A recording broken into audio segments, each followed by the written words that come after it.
Eu sou o Rui Milcar Correia, estou P24. Vítimas de assédio no trabalho, sofrer em silêncio ou denunciar.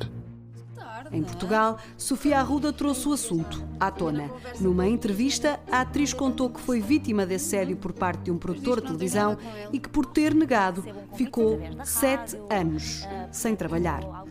No ano passado, a Autoridade para as Condições de Trabalho recebeu 3.490 pedidos de intervenção em casos de assédio moral e sexual no local de trabalho, mas apenas aplicou 20 contraordenações durante aquele período.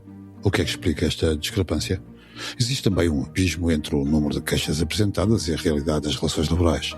E um grande desconhecimento quanto à sua dimensão. O último grande estudo sobre os vários tipos de assédio em contexto laboral data de 2016, ainda antes do surgimento do movimento Me Too.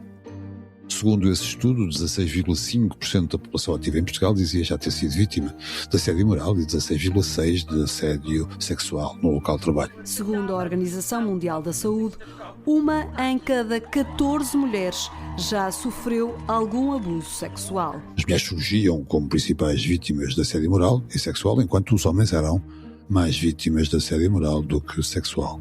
O primeiro grande inquérito a nível mundial, desenvolvido pela OIT, a Organização Internacional do Trabalho, em 2022, revelou que mais de uma em cada 5 pessoas empregadas sofrem violência e assédio no trabalho. E que, como é habitual, apenas metade das vítimas inquiridas falara com outra pessoa sobre o sucedido. Sofrer em silêncio ou denunciar é dúvida. Neste episódio falamos com a Natália Faria, editora da secção de Sociedade do Público e autora da notícia que hoje publicamos sobre este tema.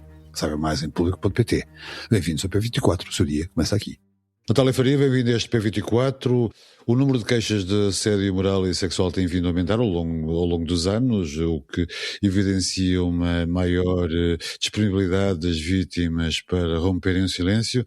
Todavia não é fácil fazê-lo.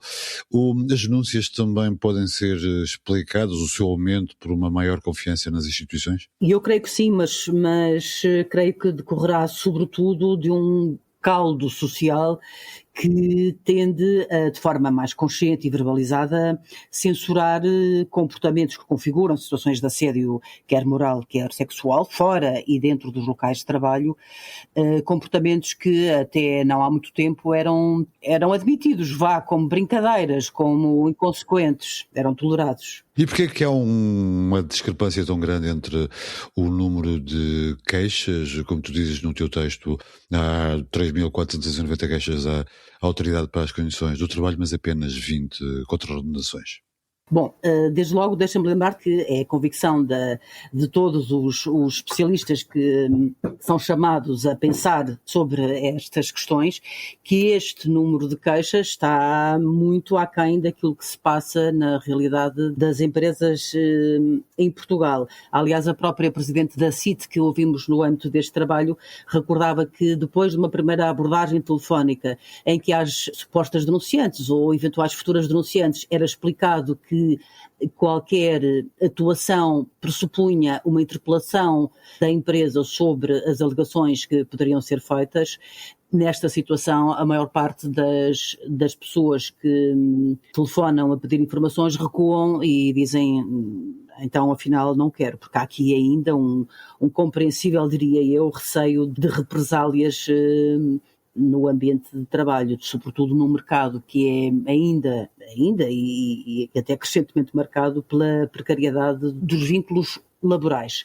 Mas a aplicação de contraordenações contrasta de forma tão evidente com o número de queixas que ainda assim são apresentadas, também porque, e tal como acontece nos casos de abuso sexual ou de violação, é muito difícil nestas situações fazer-se prova, sobretudo quando não há um histórico de mensagens, quando não há e-mails trocados e quando a situação de assédio se opera entre duas pessoas sem testemunhas a assistir. A lei que impõe a criação de códigos de conduta para prevenir e combater o assédio, que é recente, ela está a ser cumprida e contribui para que haja uma forma de combater a sensação de que não vale a pena denunciar porque não resulta em nada? Diria que, em parte sim, que somos obrigados a admitir que, por exemplo, no que toca à obrigatoriedade das empresas ou organizações com mais de 7 pessoas tem de haver um código de conduta e somos obrigados a admitir que as empresas o façam, até por uma questão de não terem problemas legais. Mas há muitos outros aspectos da lei que continuam por cumprir, não é? Sobretudo, ou nomeadamente, no que respeita à possibilidade de sacar às entidades empregadoras a fatura associada às doenças profissionais decorrentes de situações de assédio. Isto está previsto na lei, que foi aprovada em agosto de 2017, logo após a apresentação daquele grande estudo coordenado pela socióloga Anália Torres, que fazia aqui um levantamento dos casos de assédio nos contextos de trabalho em Portugal.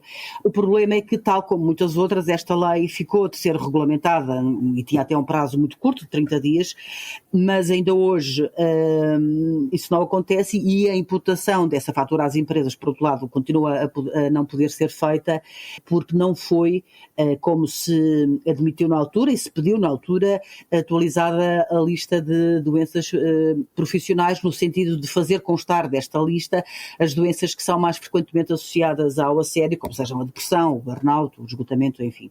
Esta lista das doenças profissionais foi atualizada pela última vez em 2007. Não há qualquer sinal por parte deste governo nem do anterior de que possa ser atualizada em breve, e sem isso não há como estabelecer este nexo, no campo legal pelo menos, entre a situação de assédio e a doença que pode ter sido contraída a seguir.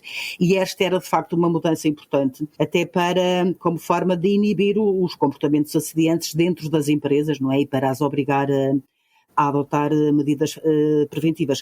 Deixa-me dizer-te que nem no livro verde, um livro sobre o futuro da segurança e saúde no trabalho, que reúne propostas e recomendações para atualizar todas as políticas de prevenção de riscos profissionais até 2030, nem aqui se presta grande atenção ao tema. É um vasto documento que foi apresentado no ano passado. É verdade que a palavra assédio surge ali nomeada algumas vezes, mas apenas num parágrafo algo vago se refere mais uma vez à necessidade de atualizar com regularidade a lista de doenças profissionais, incorporando nela os novos fatores de risco, nomeadamente os relacionados com a questão do assédio. O último grande estudo sobre os vários tipos de assédio em contexto laboral, como tu dizias há pouco, data de 2016, ainda antes do surgimento do movimento Me Too. Apesar de toda essa vaga do movimento Me Too, esta continua a ser uma questão praticamente ignorada, como tu também acabaste de dizer agora nesta tua resposta. O que é que explica que o assédio não seja tratado com o interesse e com o empenho que deveria merecer face à gravidade dos seus efeitos? Desde logo porque me parece que a consciencialização coletiva de que este é um problema sério, grave, oneroso, até para o sistema de saúde português, é relativamente recente. Eu acho que aqui se impunha que se fizesse, tal como se fez para a violência doméstica, uma fortíssima campanha de sensibilização e consciencialização, e aqui entraria também a necessidade de fazer chegar estes temas à disciplina de cidadania nas escolas. Bem, deixa-me dizer-te aqui num curto parênteses que não me parece que, atendendo ao recente recuo no universo de temas suscetíveis de serem abordados na disciplina, com o aparente desaparecimento das questões ligadas à identidade de género e etc., não me parece que por aqui possamos esperar grandes avanços num futuro curto, apesar de não ser difícil concordar na sua importância. Natália, no teu texto tu citas alguém que refere que o Código Penal devia abarcar de forma mais explícita as situações decorrentes de assédio laboral, e há especialistas que defendem a sua criminalização.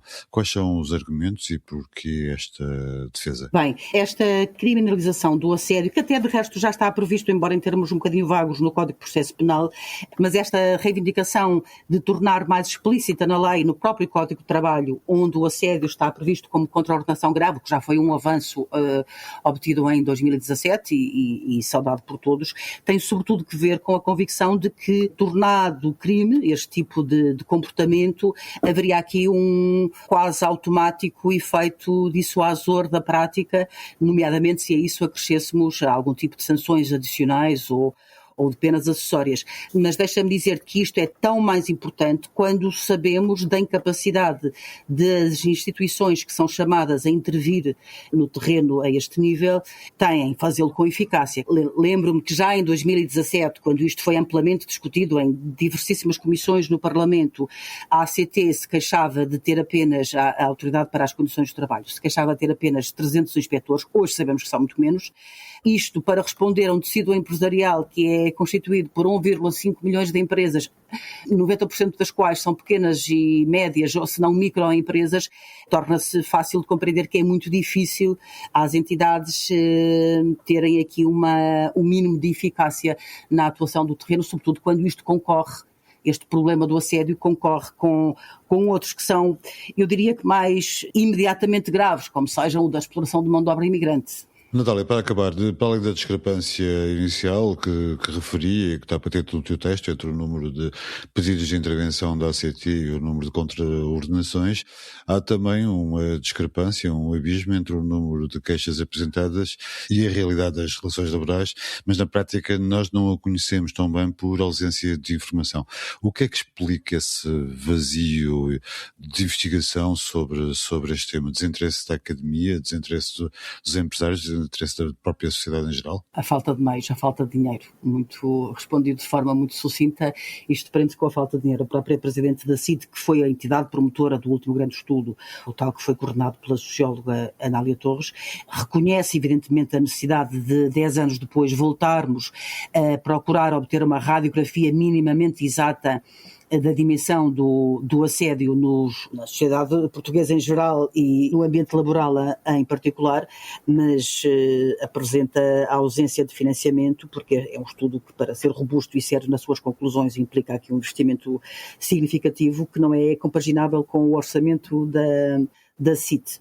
Por isso, se a isso aliarmos algum desinteresse por parte do governo numa matéria que não é suscetível de render grandes votos em ciclos eleitorais que são curtos e numa realidade em que temos governações a pensar nestes ciclos eleitorais muito curtos, isso ajuda a explicar aqui algum desinvestimento na procura de perceber melhor esta realidade. Deixa-me dizer-te mesmo assim, que apesar disto tudo que te estou a dizer, e porque vai havendo ainda assim alguma injeção de fundos por via da União Europeia, a própria CIT se prepara agora para fazer um estudo sobre o assédio no setor da administração pública, tendo escolhido o setor da saúde, por entender que é um daqueles que se revela crítico no que toca a questões do assédio. Natália Faria, obrigado por teres vindo ao P24. De nada, até à próxima. Biblioteca de Bolso. Convidado esta semana no Biblioteca de Bolso é Sérgio Godinho, o nome maior da música portuguesa dos últimos 50 anos. Criador da banda sonora de sucessivas gerações. Hoje é o primeiro dia do resto da tua vida. Não perca todas as segundas-feiras este podcast em público.pt ou nas suas plataformas de streaming preferidas. Obrigado por ouvir o P24. Voltamos amanhã. Para não perder os novos episódios, subscreva este podcast do Público na sua aplicação preferida.